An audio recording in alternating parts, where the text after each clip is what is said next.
안녕하세요. 사연 읽어주는 남녀입니다. 오늘도 와주셔서 감사드리며 그럼 오늘의 사연 바로 소개해드리겠습니다. 안녕하세요. 40대 초반 여성입니다. 초등학교 때부터 제 꿈은 기자였어요. 아빠가 TV 앞에 앉아 종일 뉴스만 보고 있을 때 엄마는 제발 다른 것 좀 보자며 잔소리하셨지만 이상하게도 전 뉴스가 재미있었어요. 뭔가 대단한 소식을 전하는 기자들의 모습이 정말 멋져 보였거든요. 아빠, 기자가 되려면 어떻게 해야 돼요? 공부를 잘해야지. 무조건 잘해서 서울에 있는 대학 가야 돼. 저는 그다지 머리가 좋은 편이 아니었기에 남들보다 2배로 열심히 하는 수밖에 없었어요. 지금 생각해보면 참 대단한 아이였습니다. 정말 열심히 공부했거든요. 꼭 기자가 되겠다는 생각으로요. 노력은 배신하지 않는다고 결국 저는 서울에 있는 대학에 입학을 하게 됐습니다. 대학 생활하면서 갈등이 좀 있긴 했어요. 기자를 할까 선생님을 할까. 하지만 둘 다 실패하고 졸업 후 곧바로 출판사에 입사하게 됐습니다. 그래도 좋았어요. 출판사 다닌다고 하니 은근히 지적으로 보였는지 소개팅도 꽤 많이 들어왔거든요.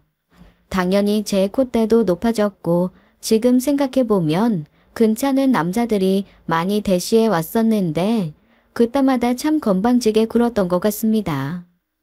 솔직히 가끔 남편이 미워질 때마다 그때 그 남자들을 놓친 게 후회되곤 합니다. 저만 이런 생각하는 건 아니겠죠?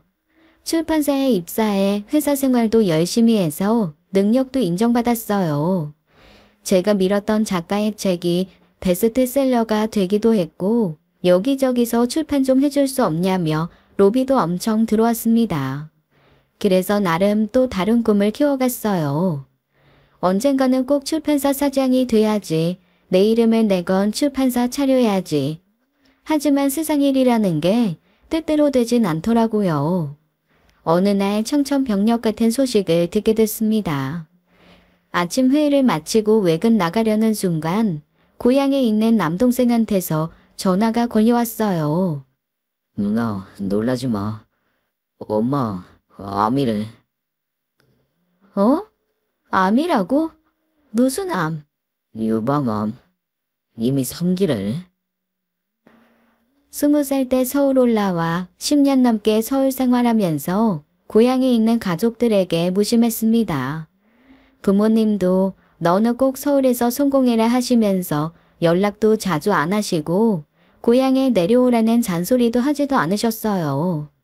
가끔, 아주 가끔 고향에 내려가면 두 분 모두 건강하시고 남동생도 함께 있으니 별일 없겠거니 했는데 갑자기 엄마가 암이라니 하늘이 무너지는 것 같았습니다. 그 길로 불이 났게 고향으로 달려가 엄마를 만났어요. 엄마 괜찮아. 수술하고 항암 치료 받고 그러면 괜찮대. 3기 될 때까지 뭐하고 있었던 거야? 그동안 전혀 몰랐어? 유방암이라는 게 그렇다잖냐. 너무 걱정하지 마. 걱정하지 말라면서 목소리가 떨리는 엄마를 보니 미칠 것 같더라고요. 항암 치료라는 게 사람의 진을 다 빼놓을 만큼 힘들다던데 엄마가 그 일을 겪을 생각을 하니 가슴이 찢어질 듯 아팠어요. 그리고 현실적인 문제를 해결해야 했습니다. 암투병하는 엄마 곁에 누군가는 있어야 했어요. 근처에 혼자 살고 계시는 할머니가 치매를 앓고 계셨는데 그동안은 엄마가 드나들며 돌봐주셨죠. 그런데 앞으로는 그게 불가능했어요. 그렇다고 아빠가 일까지 하시며 두 사람을 동시에 보살필 수는 없었습니다. 그리고 남동생은 미국 유학이 예정돼 있어서 차마 공부 포기하고 엄마 돌보라고 할 수도 없는 일이었어요. 방법은 하나밖에 없었습니다. 제가 고향으로 내려오는 수밖에요. 그렇게 저는 서울 생활을 정리하고 고향 울산으로 돌아오게 되었죠. 고향집으로 돌아와 집안 살림하고 엄마를 암 간호하게 되자 가족 모두 안타까워했지만 정작 전 괜찮았어요. 아무리 자아 실현이 중요해도 가족만큼 중요하진 않으니까요. 좋은 일로 내려온 건 아니지만 오랜만에 집에 오니 따뜻함이 느껴졌습니다. 내 병이 언제 나을지도 모르고 너희대로 엄마 옆에서 수발만 들고 있다가는 시집도 못 갈 텐데 어쩌냐? 엄마, 시집이든 뭐든 내가 알아서 할게. 일단 마음부터 편하게 가져, 응? 제대로 된 장녀 노릇해야 한다는 생각에 처음엔 부담이 컸지만 생각만큼 힘들진 않더라고요. 또 결혼이라는 건 애당초 생각하지 않았고요. 그때는 엄마밖에 안 보였거든요. 그런데 고향에 내려온 지 1년도 채 안 돼 제가 그 생각지도 못한 결혼이라는 걸 하게 됐습니다. 오랜만에 고등학교 동창 친구를 만나 태화강을 걸으며 서로의 사는 이야기를 나누고 맥주 한 잔을 하게 됐는데 그 맥주집에서 지금의 신랑을 만나게 됐어요. 친구의 아는 오빠기도 했고 그때 그 맥주집 사장이었어요. 저보다 한 살이 많고 울산 토박이라 어릴 적에 한 번 본 기억 정도 있는데요. 반대로 신랑은 저를 뚜렷하게 기억하고 있더라고요. 키가 크고 워낙 말라서 어떻게 하면 저렇게 마를 수 있나 신기했지. 나는 어릴 때부터 지금까지도 살이 너무 많아서 마를 사람만 보면 늘 부러웠거든. 대학 입학하고 서울 올라가면서 언젠간 학벌 좋고 집안 좋고 세련된 남자와 결혼해 큰 집에 살면서 부잣집 사모님으로 살아야지 하는 상상을 했었는데 역시 꿈과 상상은 현실로 되진 않더라고요. 고향 남자와 사랑에 빠질 줄은 몰랐거든요. 데이트 겸 그 사람 가게에서 얘기를 나누던 중 그의 어머니가 예고도 없이 방문하셨고 시어머니를 처음 뵙고 얘기를 나눈 후에 결혼을 결심했습니다. 내 여동생도 유방암이었거든. 다행히 항암 치료까지는 안 갔는데 매일매일 울고불고 했어. 엄마가 몸보다 마음이 더 힘드실 텐데 잘 이겨내시면 좋겠네. 엄마나 딸이나 너무 큰 걱정 안 했으면 좋겠다. 요즘 병원들 유방암 정도는 치료 잘하더라고. 아이고, 내가 좀 가까운 데 살면 이것저것 잘 챙겨줄 텐데. 신랑만큼 참 따뜻한 분이셨어요. 그래서 제가 먼저 결혼하자고 했습니다. 이 사람과 함께라면 화려한 생활이 아니어도 행복할 것 같았거든요. 그 무렵 엄마의 몸도 많이 나아져서 부모님은 제가 다시 서울로 올라가길 바라셨지만 이상하게도 고향에 사는 게 더 좋더라고요. 내 가족 그리고 내가 만들어야 할 가족 다 함께 살고 싶었거든요. 결혼 후 저는 신랑 가게 일을 도왔습니다. 이제는 제 가게나 마찬가지였으니까요. 하지만 장사라는 게 내가 아무리 열심히 일한다고 해도 뜻대로 되는 게 아니잖아요. 언제부턴가 매출이 줄어들고 임대료 내고 나면 남는 게 거의 없더라고요. 이렇게는 안 되겠다 싶어 친구에게 하소연을 했는데요. 내 동생이 요즘 네이버 스토어에서 강아지 수제 간식 만들어 팔거든? 그거 은근히 잘 된다. 너도 뭐 만들어서 팔아봐. 너 은근히 손재주 있잖아. 사실 제가 어려서부터 손으로 물건 만드는 걸 좋아했어요. 음식도 좀 잘하는 편이라 남편 가게에 나가 나름 새로운 안주도 개발했고요.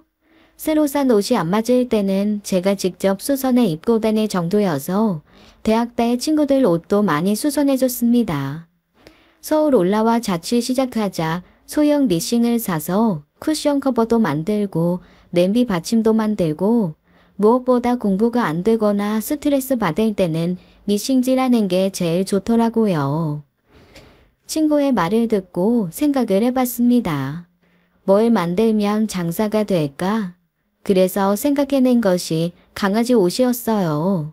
사람 옷보다는 만들기 쉽고 무엇보다 친구 동생이 하는 스토어에서 일단 시범 판매를 해볼 수 있었으니까요. 반응은 제가 기대했던 것보다 훨씬 좋았어요. 내 동생 난리 났어. 반응 엄청 좋다고. 사이즈별로 다 만들어 달라는데 너 괜찮겠어? 안 괜찮을 게 뭐가 있나요? 밤을 새서라도 만들어야죠. 사실 애견 옷을 만들어 보자 결심했을 때 나름 시장 조사를 해봤는데 다들 비슷비슷하고 뻔한 패턴이더라고요. 또 강아지 종류가 엄청 많아서 몸 구조가 은근히 다르잖아요. 다리가 짧은 강아지, 젓가락처럼 긴 강아지, 또 닥스훈트처럼 몸통이 긴 애들도 있고 2kg도 안 되는 작은 강아지들도 많고요. 무엇보다 출판사 다닐 때 반려동물에 대한 책을 냈던 적이 있어서 그 작가님께 많은 조언을 얻었습니다. 강아지 옷 만들어 판매한 지 몇 달 안 돼서 유명 인플루언서가 자기 강아지한테 제가 만든 옷을 입혔고 그 덕분인지 주문이 엄청 밀릴 만큼 반응이 좋았어요. 그리고 처음부터 계획했던 건 아닌데 혹시라도 장사가 잘 되면 제 이름으로 스토어를 만들려고 했는데요. 언니, 혹시 독립하려는 건 아니죠? 절대로 그런 생각하시면 안 돼요. 언니 들어오고 나서 내가 만든 간식도 불티나게 팔리거든요. 그러니까 절대 따로 스토어 만들 생각하지 마세요. 나머지 잡일은 내가 다 알아서 할 테니까 당분간 우리 같이 가는 거예요. 알겠죠? 나쁠 거 없는 조건이었습니다. 그야말로 상부상조였죠. 옷 만드느라 시간이 쪼들리긴 했지만 기분은 정말 좋았어요. 남편 가게는 그냥저냥 간신히 유지될 정도였지만 엄마 건강도 점점 좋아졌고 무엇보다 정신없이 일해야 될 만큼 바빠진 일상이 참 좋았습니다. 생각보다 통장에 돈도 많이 들어왔고요. 첫 아이 출산하기 전날까지 미싱 앞에 앉아 있었고 아이 낳고 3일 만에 다시 강아지 옷을 만들었습니다. 고맙게도 산후조리와 아이 봐주는 일은 시어머니가 해주셔서 정말 많이 수월했죠.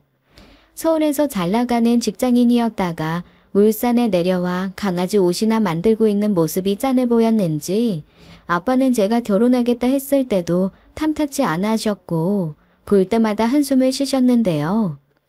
아빠, 나 행복해. 더할 나위 없이 만족스럽다고. 강아지 옷이나 만들려고 서울에 있는 대학 간 거야?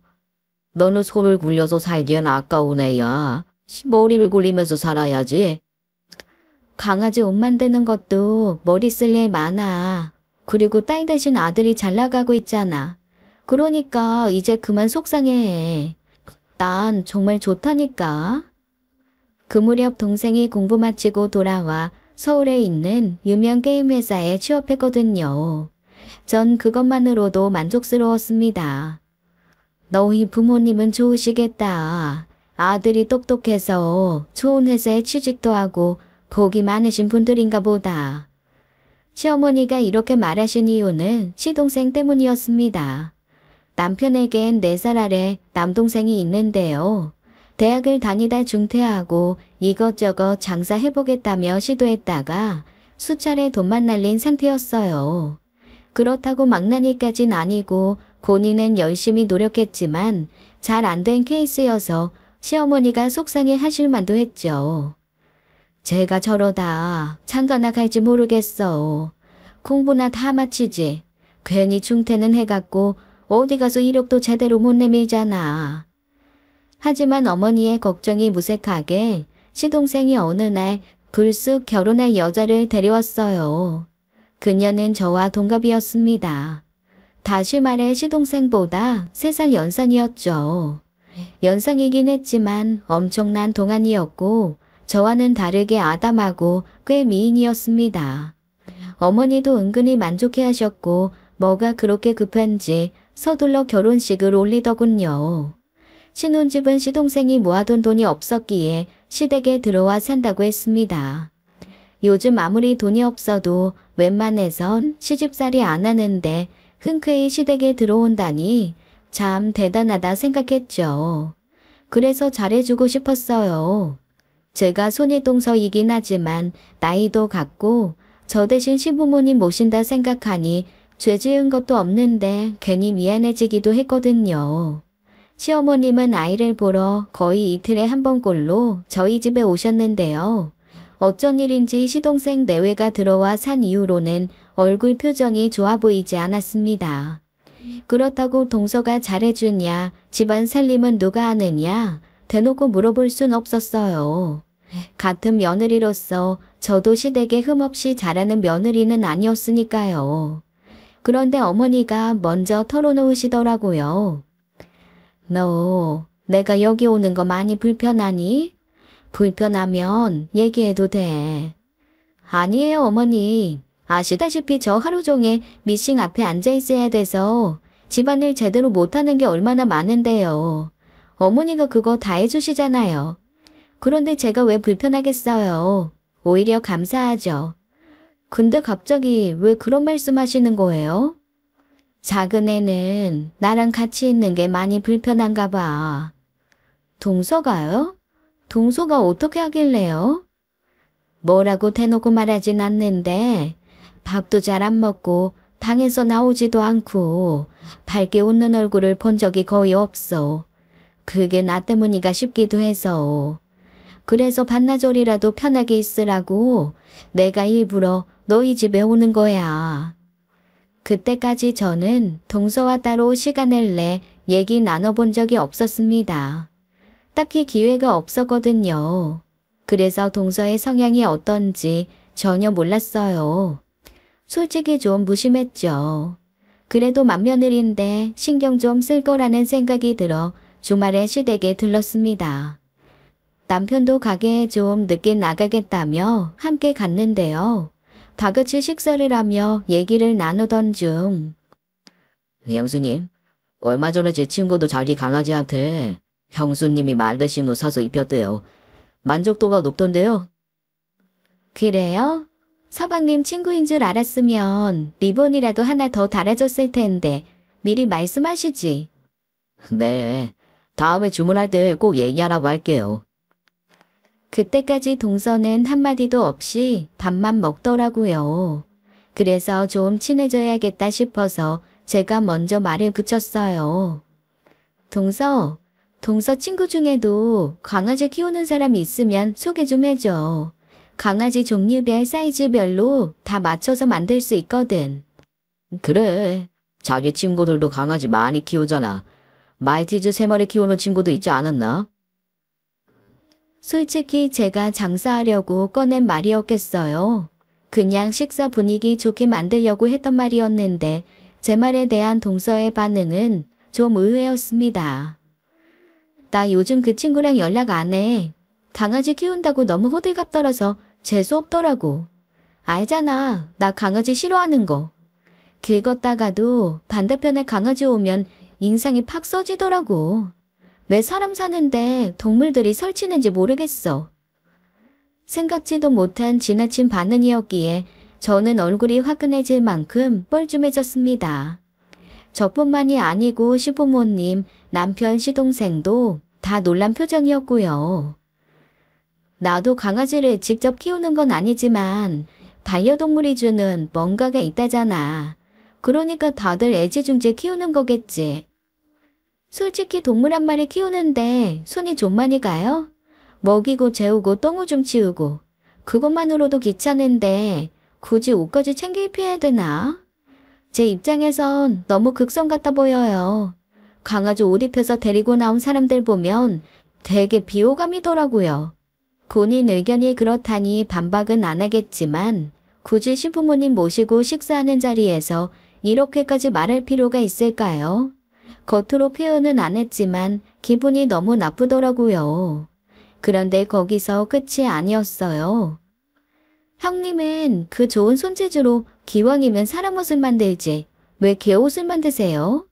명품 같은 거 카피해서 만들면 되게 잘 팔릴 텐데.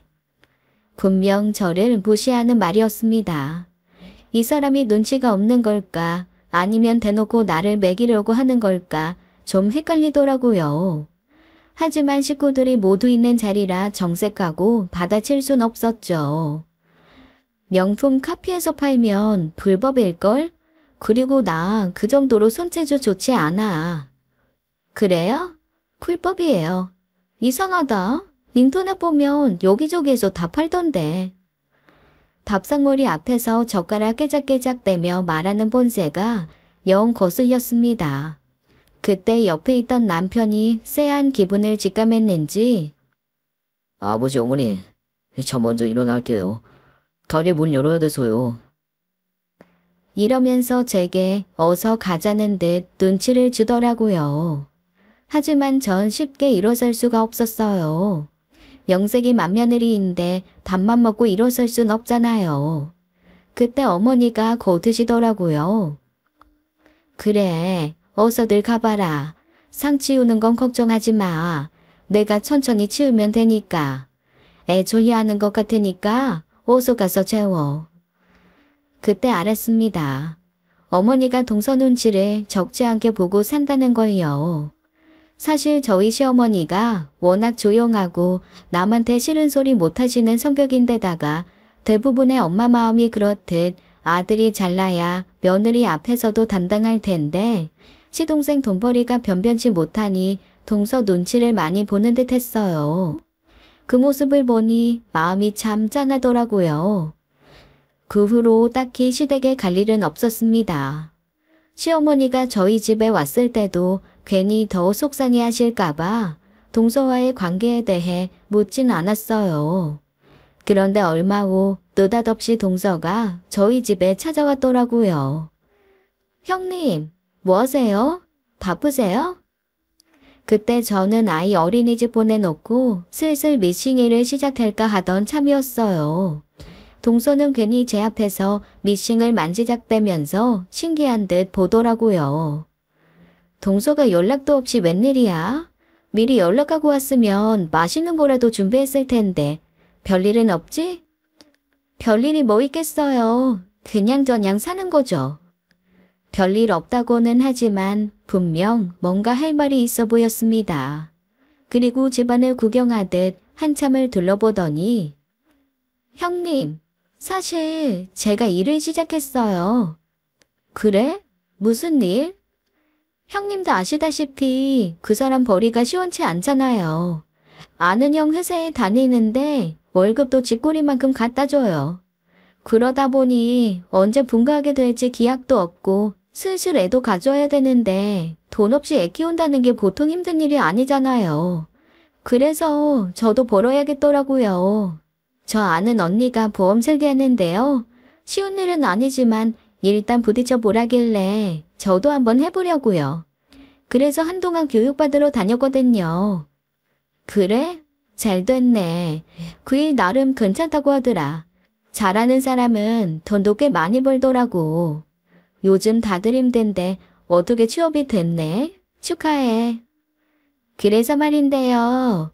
형님이 축하 선물로 게시 좀 해주시면 안 될까요? 형님 개 옷 팔아서 돈 잘 버시잖아요. 그랬습니다. 간단히 말해 보험 하나 들어달라는 거였죠. 일단 한번 보세요. 제가 괜찮은 상품 몇 개 치료왔거든요. 우선 애 앞으로 하나 들어놓는 게 좋을 것 같아요. 저도 나름 몇 년간 사회생활했던 사람인데 아는 보험 설계사 한 명 없겠어요. 그래서 아이 앞으로 이미 보험을 들어놓은 상태였습니다. 하지만 생판 모르는 남도 아닌 나름 손아래 동서잖아요. 이 사람도 나한테 찾아와서 이런 말 하는 게 쉽진 않았을 텐데 용기 내서 왔겠구나 싶어 단칼에 거절하진 못하겠더라고요. 어떡하지? 애 앞으로 보험 이미 들어놨거든.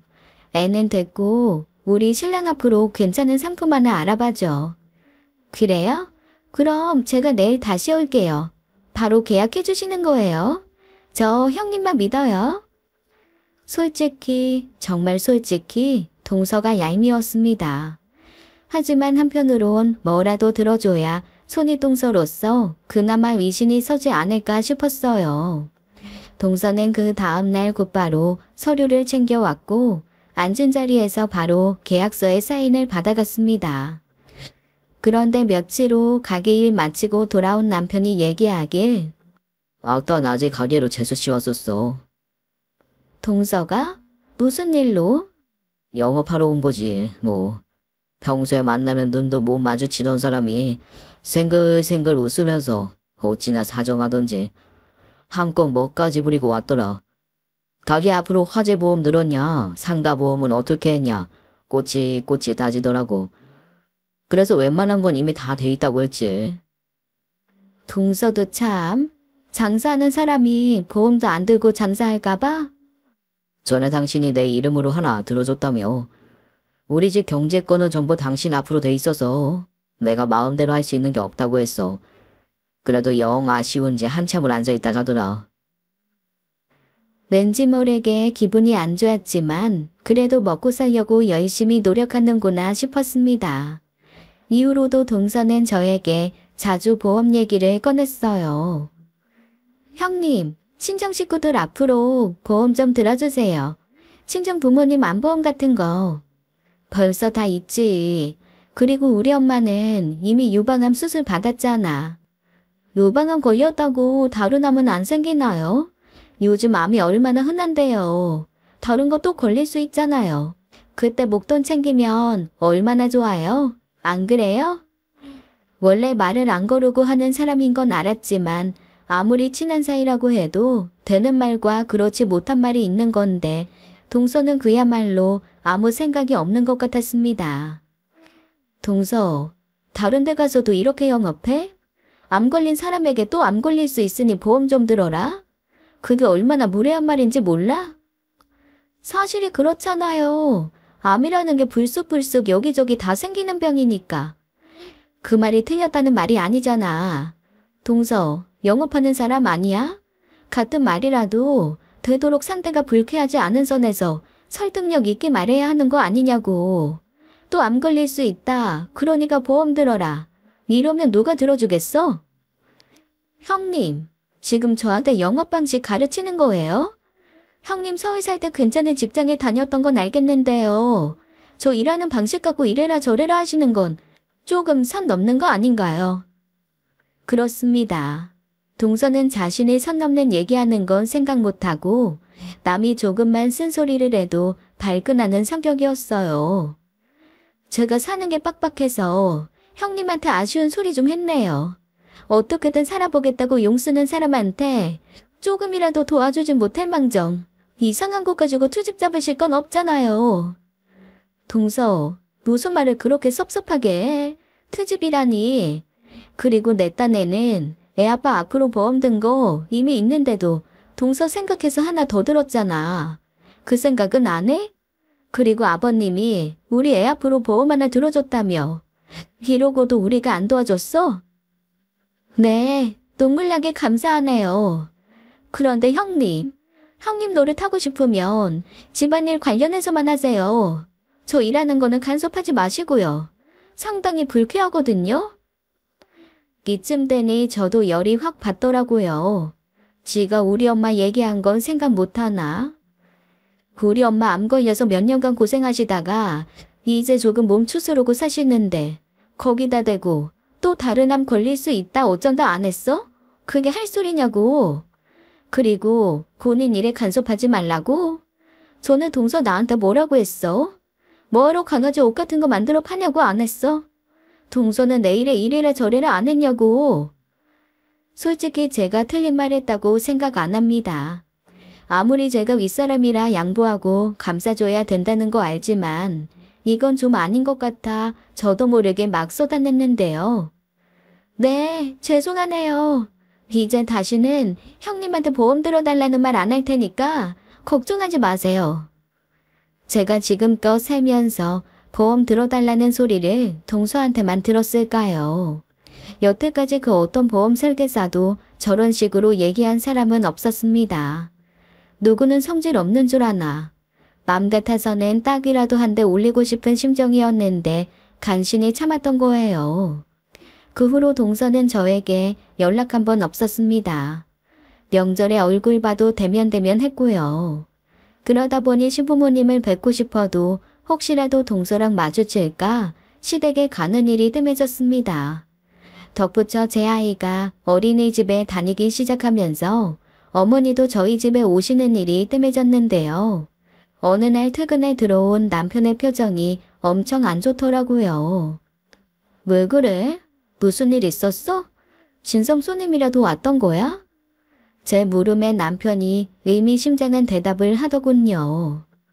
가게에 진상 손님이 온 게 아니라 우리 집안에 진상 손님이 들어온 것 같아. 어? 그게 무슨 소리야?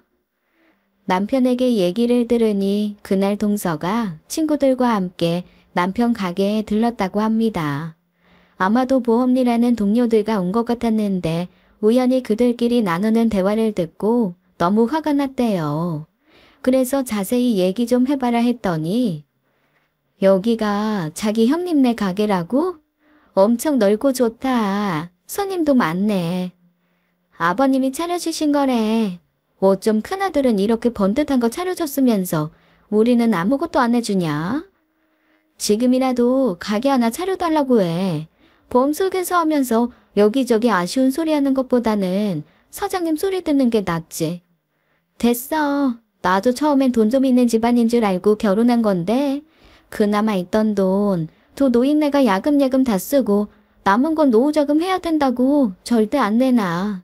지금 사는 집도 평범한 단독주택이라 몇 푼 되지도 않거든. 나중에 그거 형제끼리 나눠야 되는 거 알지? 그래봤자 얼마 못 받는다니까. 남편 말을 듣고 기가 막혀서 말도 안 나오더라고요. 사실 지금 남편이 하는 가게는 처음에 아버님이 지원해 주신 게 맞긴 해요.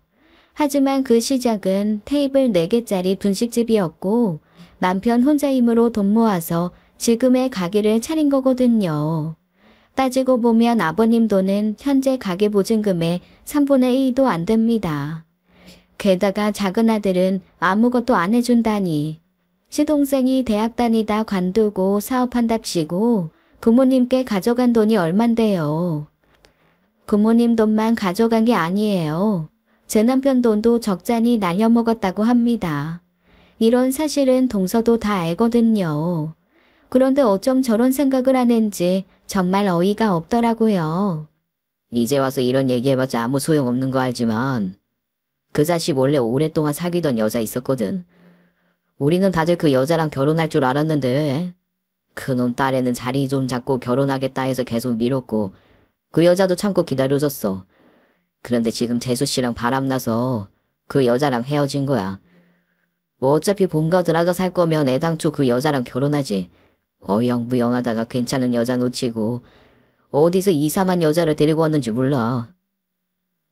자세히는 모르겠지만 일한답시고 집안일도 거의 안 하는 것 같던데? 엄마 얘기 들어보니까 처음부터 집안일은 거의 안 했대. 요즘에 틈만 나면 아버지 엄마한테 종신보험 들라고 도른다더라. 그렇다고 부모님께 용돈을 주는 것도 아니고 생활비를 따로 내지도 않는데 간신히 연금 받고 사는 노인네한테 얹혀 살면서 어떻게 그럴 수가 있냐? 얘기 듣는 저도 속상한데 아들인 남편은 얼마나 속상했겠어요. 그리고 생각해보니 어머님이나 아버님이 동서네랑 사는 게 편치는 않겠구나 싶은 생각이 들어 다음날 시댁에 들렀습니다. 동서는 일 나가고 아버님은 외출 중이어서 어머니만 계셨는데요. 어머님께 대놓고 묻기가 뭐해서 슬쩍 돌려서 물어봤어요. 어머님, 동서는 일 열심히 다니죠? 어찌나 열심히 하는지 저한테도 보험 들어달라고 하더라고요. 그때 어머님이 큰 한숨을 쉬시며 말씀하셨습니다. 내가 아주 불편해 죽겠다. 솔직히 나라고 며느리 안 돕고 싶겠니? 그런데 네 아버지가 절대 들어주지 말라고 한다. 아버님이요? 왜요? 걔가 좋게 말해도 될걸. 네 아버지 심기 건드리는 소리를 하잖아. 자기네 들어와서 사는 걸 갖고 어찌나 유세하던지. 결혼할 때 보태준 거 하나 없지 않냐. 나중에 두 분 돌아가셔도 받을 거 하나 없다. 어머님 아버님도 뭐라도 남겨놓고 돌아가셔야 좋지 않겠냐. 종신보험 들면 그거 다 자식들한테 갈 거다. 미리미리 챙겨준다 생각하시고 좀 들어달라. 이러니 네 아버지가 들어주겠니? 자기 친구들이나 저한테만 모진 소리 하는 게 아니었어요. 시부모님께도 저렇게 말했다니 남편이 진상이라고 했던 말이 이해되더라고요. 그렇다고 내가 아예 모른 척한 건 아니야. 내 친구한테 부탁해서 뭐 하나 들어줬거든. 근데 그 친구가 자꾸 해약하면 안 되겠냐고 연락이 와. 내가 아주 난감해 죽겠어. 그분은 왜 해약하시고 싶으시대요? 자세히는 모르겠는데 작은 애가 들라고 준 상품이 좀 이상하다고. 뭔가 찜찜했습니다. 자세히 알아볼 필요가 있었어요. 그때 문득 떠오른 사람이 있었습니다. 출판사 일할 때 에세이집 냈던 작가분 중에 보험일 하던 분이 계시거든요. 남편이 사고로 일찍 사망하고 싱글맘으로 보험일하며 아이 둘을 키워 두 아이 모두 과학고에 보낸 분이세요. 매일매일 일기 형식의 글을 쓰셨다는데 필력이 너무 좋아서 저희 출판사에서 책을 내셨습니다. 저와 여러 번 식사도 하고 친하게 지냈던 분이라 안부도 물을 겸 그분께 연락을 드렸어요. 그리고 동서를 통해 가입한 보험 상품 좀 봐달라고 부탁드렸는데요. 대충 봐도 딱 알겠네요. 왜요? 뭐 문제 있는 상품이에요? 문제 있는 상품이라고 하긴 뭐하고 어쨌든 보험이라는 게 고정성이 얼마나 좋으냐 따져서 가입하는 거잖아요. 그쵸? 그 정도는 가입하는 사람도 다 체크하죠. 그런데 이것보다 보험료 적게 내고 고정성 좋은 상품도 많거든요. 그런데 굳이 이걸 추천했다면 답은 하나지. 설계사한테 수당이 많이 떨어지는 상품. 그 설계사가 누군지 모르겠지만 너무 티가 많이 난다. 이 정도면 수당 엄청 챙겼을 거예요. 순간 이건 아니다 싶더라고요. 가족이니까 도와달라더니 결론은 가족들을 이용했던 거잖아요. 작가님과 전화를 끊고 남편에게 전화를 하려다 아니다 이건 그냥 직접적으로 얘기하는 게 맞겠다 싶어 서방님께 전화를 걸어 모든 사실을 털어놨습니다. 서방님은 아무 말 없이 듣더니 죄송합니다, 형수님. 제가 형수님 볼 낯이 없네요. 미리 조심시켰어야 했는데 정말 죄송해요. 연신 미안하다 죄송하다 하는 서방님의 목소리를 들으니 제 마음도 안 좋았지만 동서가 계속 이런 식으로 일을 하다가는 더 큰일이 생길지도 모르잖아요. 그리고 바로 다음 날 아침 일찍 동서가 저를 만나러 왔더군요. 솔직히 화를 낼 줄 알았어요. 왜 뒷조사했냐, 왜 자기 남편한테 일렀냐, 난리 칠 줄 알았는데 갑자기 제 앞에서 눈물을 펑펑 흘리더군요. 형님, 죄송해요. 그냥 솔직히 말씀드렸어야 되는데 괜히 죽는 소리 하는 것 같아서 차마 말 못하겠더라고요. 실은 친정엄마가 많이 아파서 병원비 때문에. 친정엄마가 아프시다고? 어디가? 대장암이에요. 말디래요. 암 진단받고 서울로 올라가서 대학병원에 계시거든요. 그래서 병원비가 너무 많이 들어서 어쩔 수 없었어요. 형님도 아시다시피 제 동생은 연락 안 된 지 오래라 제가 고스란히 부담해야 되거든요. 엄마 앞으로 보험 하나 들어놓은 게 없어서 돈이 많이 필요했어요. 죄송해요. 뒷골이 띵했습니다. 사실 그동안 동서를 겪으면서 미운 감정이 많이 쌓인 상태였는데 이런 말 못할 사정이 있었다니 너무 부끄럽고 저 스스로가 참 못난 사람이구나 하는 생각이 들더라고요. 진즉에 말을 하지. 그러면 다른 방법으로 도왔을 거 아니야. 그동안 얼마나 마음고생이 심했을까. 아시잖아요. 그 사람 벌이도 시원치 않아서 생활비도 못 내고 있는데 거기다 대고 없는 소리를 또 어떻게 해요?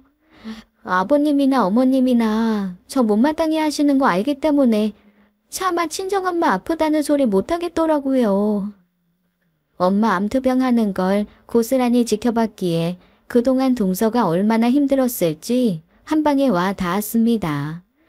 그나마 저는 엄마 옆에서 암 간호라도 했지. 동서는 친정엄마 서울로 보내놓고 맘 놓고 들여다보지도 못했던 거잖아요. 나한테는 말을 했어야지. 왜 그렇게 답답하게 살았어? 어머니 어느 병원에 계셔? 조만간 나랑 같이 서울 올라가서 뵙자. 어? 하지만 동서는 굳고 사양을 하더라고요. 서울에 사는 이모가 드나들고 계세요. 그리고 저희 엄마가 워낙 본인 모습을 보여주고 싶지 않아 하세요. 저랑도 간신히 통화만 할 정도고 절대 오지 말라고 하시거든요. 지난번에 연락도 없이 갔는데 어찌나 화를 내던지 마음만 상하고 돌아왔어요. 솔직히 그 사람한테도 말 못했어요. 오죽하면 남편한테까지 말을 못했을까. 이 사람 참 안됐다 하는 생각이 들었습니다. 하지만 사정이 이런데 다들 몰라라 할 순 없잖아요. 결국 전 서방님께 이 사실을 알렸고 시댁 부모님도 다 알게 되셨습니다. 아버님은 동서에게 엄청 미안해 하시면서 종신보험을 계약하셨고 어머님은 일단 서울에 올라가서 며칠이라도 친정엄마와 시간 보내라고 동서 손에 돈을 쥐어주셨어요. 동서가 서울로 올라간 후 어머니 상태가 궁금해 메시지를 보냈습니다. 어머니 상태는 어떠시냐? 병원에서는 뭐라고 하더냐? 반나절쯤 지나 답이 오기를 많이 나아지셨다 하더라고요. 그래도 딸 얼굴 보니 마음이 편해져서 좋아지셨나 생각했습니다. 그런데 그날 밤 꽤 늦은 시간에 서방님이 저희 집에 왔더라고요. 그리고 놀라운 사실을 털어놓더군요. 저희 장모님, 서울에 안 계세요. 부산에 계세요. 네? 부산에요. 부산에 있는 병원에 계신 거예요? 아니요. 그게 아니고 부산 철화에 계신다고요. 아까 낮에 저한테 전화하셨더라고요. 우리 사위 잘 지내냐면서요. 그게 무슨 소리예요? 아프신 게 아니고 건강하게 잘 계시더라고요. 그 사람이 거짓말한 거예요. 이건 또 무슨 말인지 뭐가 뭔지 헷갈리기 시작했습니다. 그러는 사이 서방님 눈에 눈물이 맺히더라고요. 아프셔서 곧 돌아가실 줄 알았던 장모님이 건강하게 잘 계시다는 연락을 받았는데 왜 저렇게 슬퍼하는지 너무 이상했어요. 서방님, 무슨 일인지 어서 얘기해보세요. 동서 지금 어디 있는데요? 부산에 있는 거예요? 서울에 있는 거예요? 그 사람 서울에 간 건 맞아요. 친정엄마는 부산에 있는데 왜 서울에 가요? 뭐 일 때문에 간 거예요? 아니요. 놀러 갔어요. 애인이랑 여의도에 있는 호텔에 있더라고요. 애인이라니 호텔이라니.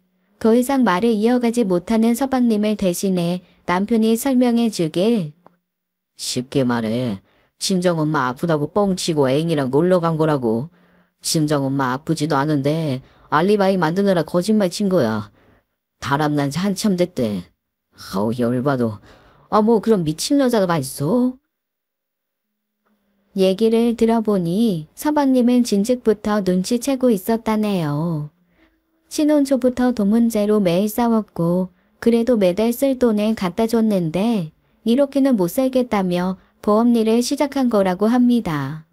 내연남은 동서가 서방님 만나기 전부터 알고 지낸 남자인데 그 남자랑 결혼하려다 서방님을 만나고 한승 이별을 한 거라네요. 서방님이 더 돈이 많아 보여서 그랬다고 합니다. 하지만 결혼 후 자기가 원하는 삶이 아니었기에 그 남자랑 다시 연락을 했고 일 핑계로 늦게 들어오는 날이 많았는데 그때마다 그 남자를 만난 것 같다네요. 그 남자는 뭐 하는 사람인데요? 거의 백수예요. 저보다도 돈 없을걸요? 아마 그 새끼한테 돈 퍼주느라고 무리하게 보험 들라고 강요했던 것 같아요. 그러니까 바람필드 마련하느라 그랬다고요. 다른 건 모르겠는데 그 자식이 워낙 인물이 좋아요. 허우대도 멀쩡하고 나이도 저보다 어려요. 그 여자가 워낙 연하남을 좋아하거든요. 저도 마찬가지였고요. 만약에 동서가 그때 내 눈앞에 있었다면 따귀를 수차례 날렸을 겁니다. 시집에 얹혀 살면서 돈 벌어서 내연남 퍼줬다니 정말 사람 같지도 않더라고요. 근데 서방님은 지금 동서가 그 남자랑 서울에 있는 거 어떻게 하셨어요? 장모님 전화 받고 바로 와이프한테 전화해서 물었죠. 서울에 왜 갔냐? 방금 장모님이랑 통화했다 솔직히 말해야 했더니 솔직히 말하더라고요. 그놈이랑 놀고 있다고. 그 사람 참 대단한 여자죠.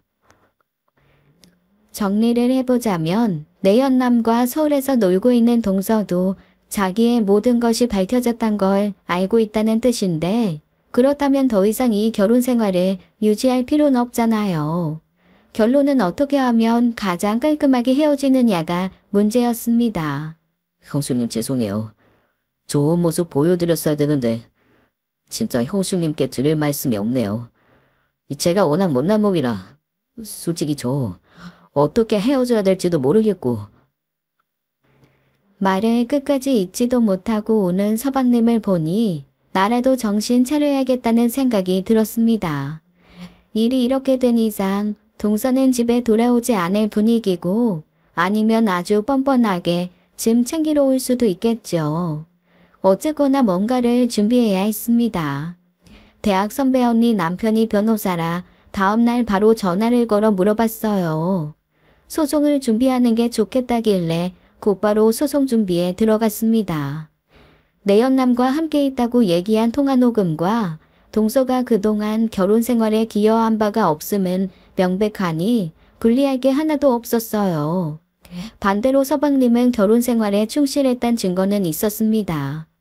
월급을 통째로 와이프에게 줬으니까요. 아유, 아까워. 또 그 내연남에게도 보낼 생간남 소송도 함께 준비했죠. 변호사에게 모든 걸 의뢰한 후 해결해야 할 게 또 하나 있었습니다. 보험회사에 전화해 동서를 통해 계약한 모든 보험을 해약했어요.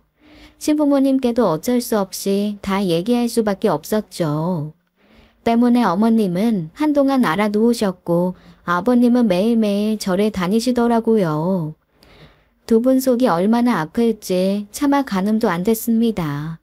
그리고 얼마 후 모르는 번호로 전화가 걸려왔어요. 누군지 싶어 전화를 받으니 동서였던 여자더군요. 야, 넌 아는 사람도 많아서 좋겠다. 다짜고짜 큰 소리로 이렇게 뜬금없는 소리를 하더라고요. 물론 저도 쫄 필요가 없었죠. 뭐라는 거야? 변호사, 너가 소개시켜줬다며? 소송으로 가야 된다고 네가 알려준 거라며. 자, 이쯤 되니 제 입에서도 좋은 말이 나갈 수는 없겠더라고요. 내가 알려준 건 맞는데 이 상황에 다른 방법도 있니? 있으면 얘기해봐. 시동생 내외 사이가 틀어졌으면 형수로서 잘 달래서 계속 살게 할 생각을 해야지. 이혼을 부추겨. 말 똑바로 해라. 사이가 틀어진 게 아니고 완전 파탄 난 거지. 멀쩡하신 엄마 말기암 환자 만들어 놓고 그것도 모자라 바람핀다고 당당히 말해놓고 넌 다시 살 생각을 했어? 그게 가능해? 너는 니네 엄마한테 죄송하지도 않니? 그래놓고 네가 딸이야? 보험 해지도 네가 하자고 했지. 당연하지. 쓰레기 같은 보험 팔아놓고 너도 참 당당하다. 아마도 세게 나가면 제가 쫄 줄 알았나 봐요. 누굴 멍충이로 하나. 저도 똑같이 세게 나가줬더니 말을 잇지 못하더군요. 그래서 어쩌라고. 하나부터 열까지 다 네 선택이었잖아. 네가 네 인생 잘못 선택한 거를 왜 나한테 전화해서 난리야?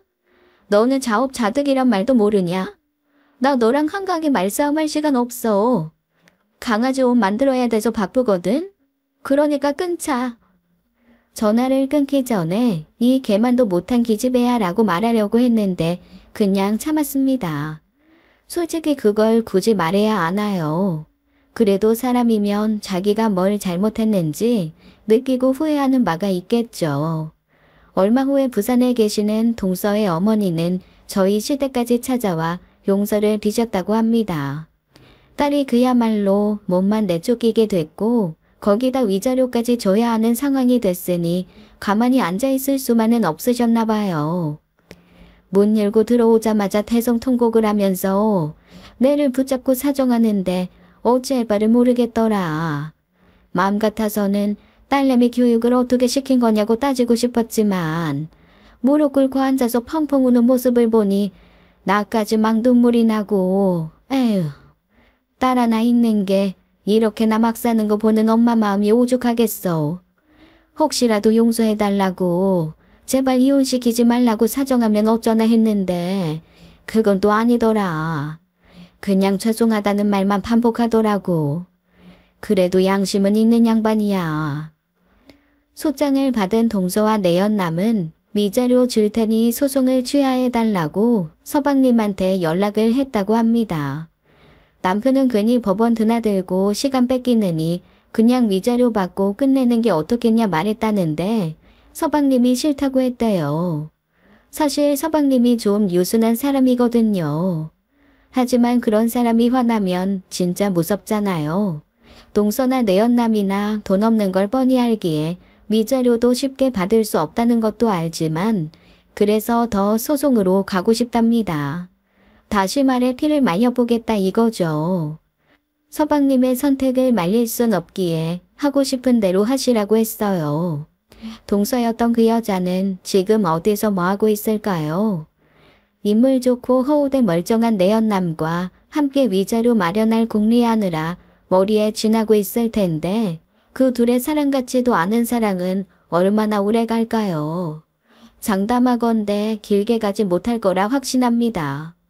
달콤한 맛만 쫓으면 결국 썩게 되는 게 이빨뿐만은 아니잖아요.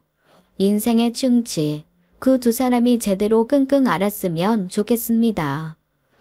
지금까지 사연 읽어주는 남녀였습니다. 끝까지 시청해주신 여러분 감사드리며 저희는 다음 사연으로 돌아올게요. 감사합니다.